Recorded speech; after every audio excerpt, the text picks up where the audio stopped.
suis là avec Éric Demarsan, un compositeur de musique avec lequel je travaille. D'abord, on a fait une masterclass autour de la musique et du cinéma. On dit comment est-ce qu'un réalisateur et un compositeur travaillent ensemble à l'élaboration de la musique du film, et puis pour accompagner aussi des jeunes réalisatrices, réalisateurs et des compositeurs pour une réflexion autour de leur travail et de leur projet, et essayer de les aider à concevoir la musique de leur film. Voilà. Ok. Et tu sais pourquoi ils ont pensé à toi pour parler de ce sujet-là? Est-ce que tu as un rapport particulier avec la musique dans tes films? C'est-à-dire que oui, la musique est très très importante pour tous les réalisateurs, mais pour moi donc. Et puis je pense qu'ils m'ont proposé ça parce que d'abord ils ont proposé, le festival cette année rend un hommage à Jean-Pierre Melville, et que le compositeur de Jean-Pierre Melville était Éric Demarsan, enfin en tout cas pour l'Armée des Ombres et du Cercle Rouge. Je travaille moi avec Éric, donc voilà, c'était naturel, on va dire. Bien évident. Et donc Pigalle la nuit a été diffusé sur Canal+. Oui. Tout le monde sait que ça a eu un beau succès. Oui. Est-ce que tu vas réécrire une deuxième saison du coup? Ouais. On est en train de travailler sur la suite, effectivement, qui sera tournée, qui devrait être tournée début 2011. Et voilà, à l'antenne avant la fin de l'année, mais 2011. Et qu'est-ce qui t'a inspiré cette histoire? Est-ce que c'était un milieu que tu voulais découvrir ou approfondir?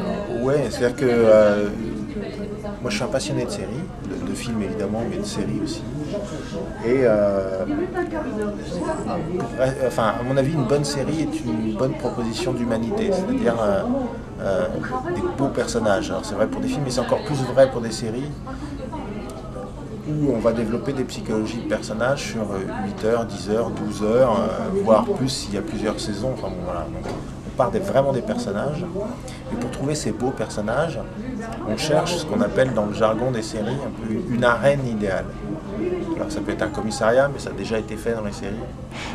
Un hôpital. Ça peut être un hôpital, mais ça a déjà été fait dans les séries, un cabinet d'avocats, etc. Et un jour j'étais dans le métro et je suis passé à la station Pigalle et j'ai eu une espèce de déclic comme ça. J'ai appelé Marc Herpoux, mon co-scénariste, on s'est rejoints tous les deux et on a bu un verre à la terrasse d'un bistrot et on a observé l'humanité de Pigalle, les gens qui passaient autour de nous.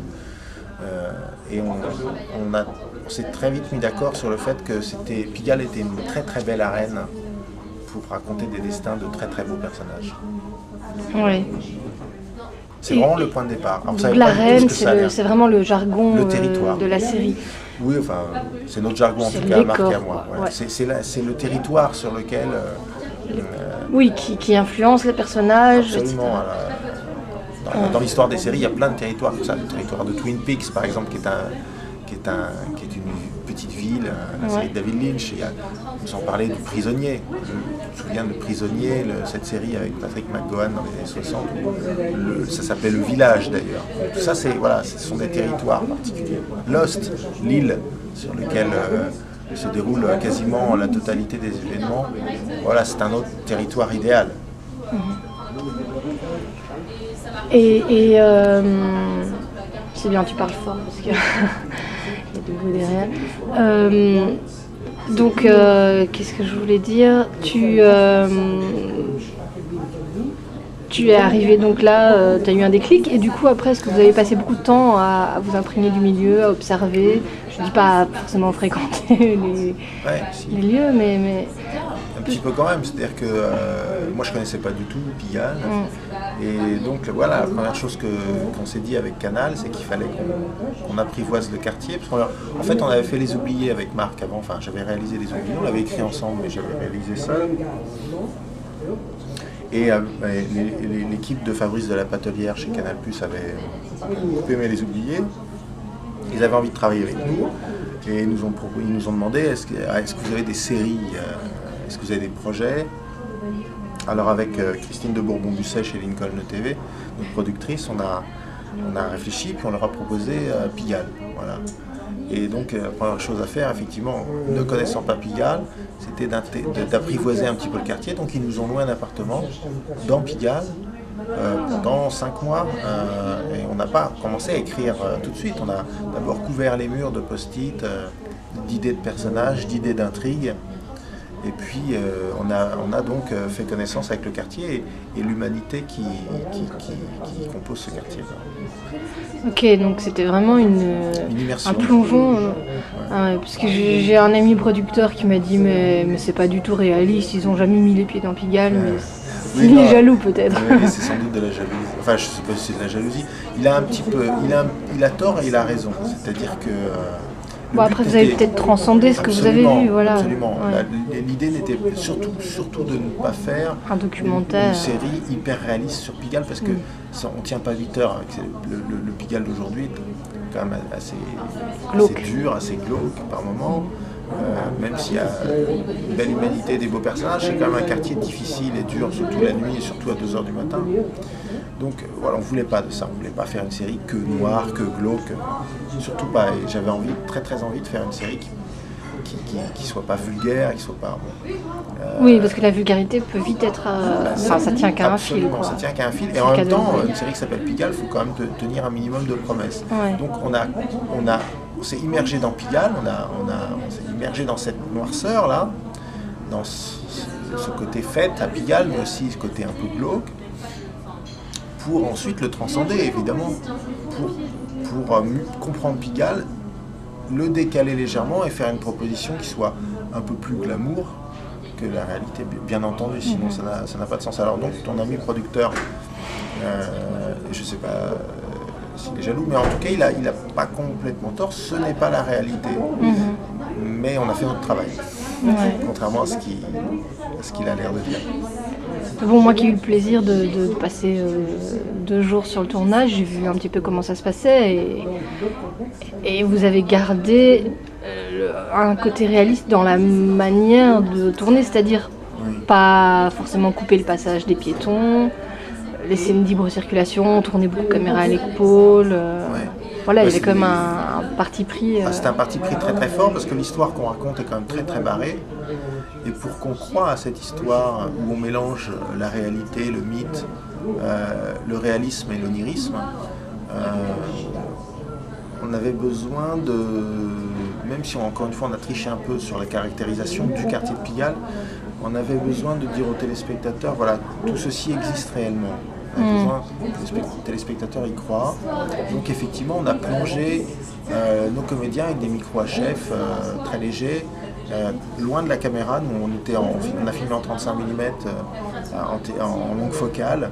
Alors on était loin des comédiens bien souvent sur le boulevard, et on laissait systématiquement, hein, c'était pas occasionnel, c'est systématique, on laissait la vie et l'énergie de Pigalle envahir et imprimer la pellicule. Ouais, une énergie un peu agressive comme ça. C'est une énergie très animale, oui, un peu agressive, mais qui était essentielle pour qu'on donne la sensation au téléspectateur qu'il est réellement plongé dans Pigalle. Pour qu'il puisse croire, du coup, la partie un peu plus absolument, et onirique, oui, pour qu'il puisse acheter le reste. Voilà. Okay. Et puis ça a imprimé une énergie dans la série. Est-ce qu'on peut revenir en arrière sur ton parcours? Donc, tu as commencé toi, en fait, par l'univers de la bande dessinée, si j'ai bien compris. Oui, il y a très longtemps. Tu n'es pas si vieux que ça. Si. Il y a très longtemps quand même. Enfin, en tout cas, tout début. Ouais. Presque à l'adolescence, tu vois. J'ai eu la bande dessinée très rapidement. Après, pour vivre, il a fallu que je fasse aussi du graphisme et de la publicité, et puis par goût, parce que j'aimais beaucoup ça, faire des logos, notamment des identités visuelles. J'étais indépendant, donc j'ai fait ça pendant une dizaine d'années. Et puis moi, je connaissais personne dans le milieu du cinéma, ça me paraissait très loin, même si j'avais très envie de raconter des histoires, et j'écrivais déjà des scénarios. Et puis, avec la publicité, c'est vrai qu'on gagne pas mal sa vie. Enfin, en tout cas, à l'époque, on gagnait bien sa vie. Et donc j'ai mis un peu d'argent de côté et j'ai financé un premier court-métrage. J'ai tourné en 35 mm, il faisait 20 minutes, enfin c'était un vrai court-métrage. Tu avais réussi à trouver des gens pour collaborer avec toi, tu t'étais quand même un peu plongé dans le milieu. Ouais, je me suis un peu plongé dans le milieu, j'ai rencontré chef opérateur, j'avais monté ma propre boîte de production, donc c'était plus simple, j'avais pas besoin de producteur. Et donc j'ai fait ce court-métrage. Cette boîte de prod, elle existait que pour le court-métrage, que pour les courts-métrages. Voilà, j'ai fait ça et puis ça a marché. Après, j'ai pu vendre un scénario de long-métrage que j'ai réalisé au début des années 2000, qui s'appelle Comme un poisson hors de l'eau, qui était un long-métrage avec Monica Bellucci, Tchéky Cario, Dominique Pinon et Michel Muller. Et puis voilà, après c'est parti, j'ai écrit d'autres scénarios. Et puis, comme je suis un fou de séries, j'ai décidé de développer des séries. Voilà.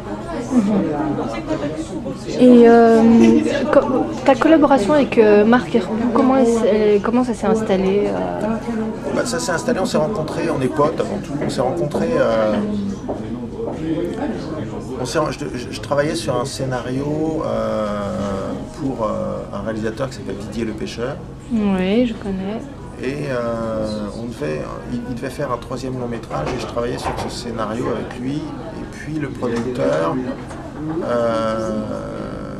nous a mis en contact avec moi et Marc Herpoux, parce que Marc devait travailler aussi sur ce script, enfin sur une partie du script. Et donc voilà,